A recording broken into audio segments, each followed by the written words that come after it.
پہلے تو چلو میں بات کرتا ہوں کہ جی پاکستان کی چیکرڈ پولیٹیکل ہسٹری ہے کہ 90s میں سال 1.5 سال پھر 35 ایئرز آف ملٹری رول، لیکن اس سے آگے بھی نکلے نا، اب تو تقریباً 8-10 سال چلے ہیں، 15 سال اس کو بھی آپ شامل کر لیجیے، الیکٹڈ لوگ تھے، تو 15 سال میں بھی اگر پولیٹیکل پارٹیز اپنے آپ کو کنسالیڈیٹ نہیں کرتی، اسٹرینتھن نہیں کرتی، تو پھر ایسے پرندے تو آتے ہیں، آتے رہیں گے اور جاتے رہیں گے، تو پھر why should we be worried about it. ایک بات. دوسری، اب دیکھیے کل یہ گروپ ایمرج ہوا کہ وہ جنوبی پنجاب محاذ ساؤتھ پنجاب کی انتخابات کے دنوں میں ہمیشہ سیاست ہوتی ہے کہ ایسا ایشو ہے کہ ہر انتخاب کے اندر پنجاب کی، ایک تو دیکھیں اگر ہم پریونٹو کی بات کریں تو وہ تو ایک گورننس کے اگر اصولوں پہ اگر آپ چاہیں تو جتنا چھوٹا یونٹ ہوگا اتنا زیادہ گورنیبل ہوگا، ایڈمنسٹریٹولی اتنا ہی وائبل ہو جاتا ہے. یہ نہیں بنا کیوں نہیں رہے، بنانے چاہیے اگر ضرورت ہے. تو یہ تو کوئی نہیں ہے کہ آپ نے لکھ دیا جی کہ نہیں بن نہیں سکتا، کیوں نہیں بن سکتے، اگر بننا اگر ضرورت ہے تو بنانا چاہیے. لیکن میں یہ کہہ رہا ہوں کہ یہ سیاست کیوں، آپ پچھلے 2013 کے انتخابات میں چلے جائیے، آپ 2008 کے انتخابات کی بات کر لیجیے، خاص طور پہ جو انتخابات کی میں بات کرتا ہوں، ہماری میجر پولیٹیکل پارٹیز کی لیڈرشپ نے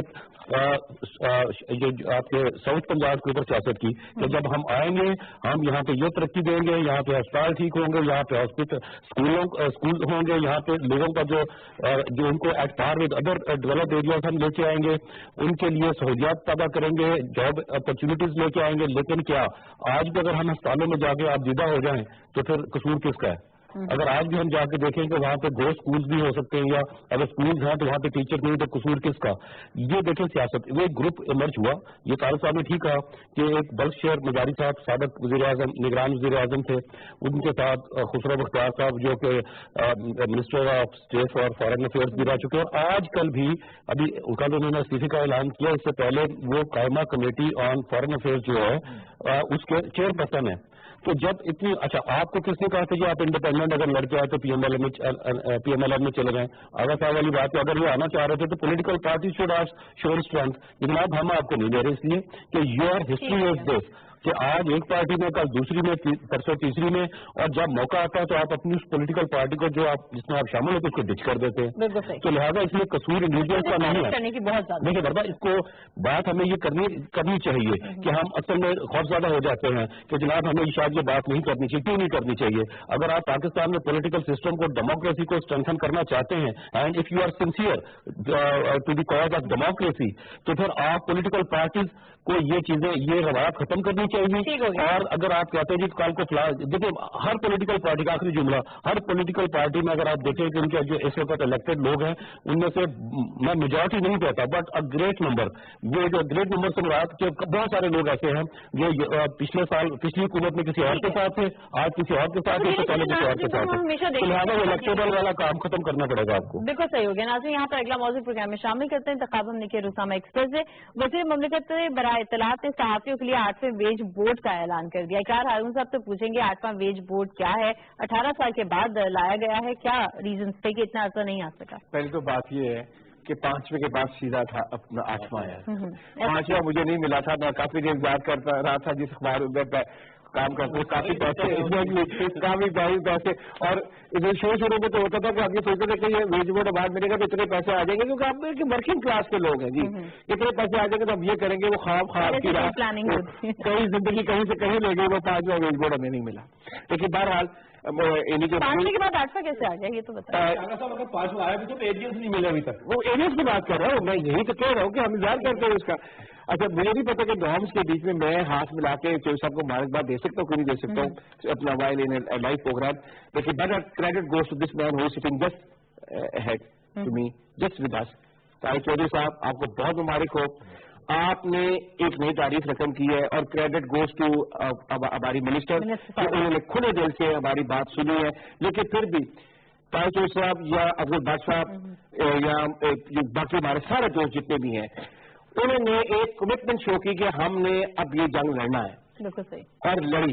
لیکن ہمیں جنگ کی صورت پہلے ہوئی، محبت کا پیغام آ گیا اور جو ہمیں ویج بورڈ مل گیا. اس کی اب جو ایگزیکیوشن ہے وہ میں طارق صاحب بہتر آپ کو بتا سکتے ہیں کیونکہ he is the one of the pillars. لیکن بہرحال طارق صاحب میں یقین سے کہہ سکتا ہوں ایز اے جرنلسٹ، خدا کی قسم وہ ورکنگ جرنلسٹ جو ایک انتظار کر رہا تھا اپنی تنخواہ کا، وہ آپ کو اس کی نسلیں آپ کو دعائیں دیں گی. بس اس کی ایگزیکیوشن کروا دیجیے گا. یہ 5ویں ویج بورڈ کی طرح صرف ایک نام نہ رہے. This is most important thing for me right now. ساری پالیسیز آتی ہیں اور جیسے کہ ریاست کا نام ہی رہ جاتے ہیں اور 5ویں کے بعد 8واں ویج بورڈ تو آ گیا, لیکن ایگزیکیوشن سب کا یہ سوال ہے کہ ایگزیکیوشن کب ہوگی اور کیا واقعی ہو جائے گی کہ نہیں. کیا پہلی بات تو یہ آغا صاحب نے مجھے اس میں خان کا تشریف لیا. یہ پی ایف ڈی کی کال تھی افضل بٹ صاحب کی اور پوری تنظیم کی.